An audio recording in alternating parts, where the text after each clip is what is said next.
நான் நேற்று நம்ம ரசூல் ஸல்லல்லாஹு அலைஹி வஸல்லம் அவர்களை பற்றி ஏஐ இடத்தில் கேட்கிறேன். இந்த ஆர்டிஃபிஷியல் இன்டெலிஜென்சி என்ன சொல்லுகிறது என்று கேட்கிறேன். அப்படி கேட்கிற போது அது ஒரு வார்த்தை சொல்லுகிறது, அதை ஆங்கிலத்தில் அப்படியே நான் படிக்கிறேன். The Prophet Muhammad, the founder of Islam, had a significant impact on world trade.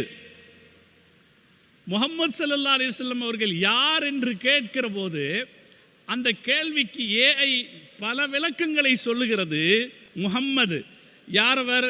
இஸ்லாமிய மார்க்கத்தை நிறுவிய முஹம்மது, அவருக்கு உலக வர்த்தகத்தில் தனி தாக்கம் இருக்கிறது, உலக வணிகத்தில் ஒரு தனி தாக்கத்தை செலுத்தியவர் என்று ஆர்டிஃபிஷியல் இன்டெலிஜென்சி முஹம்மது நபி ஸல்லல்லாஹு அலைஹி வஸல்லம் அவர்களுடைய பெருமையின் ஒரு பகுதியை நமக்கு விளக்கி சொல்லும்.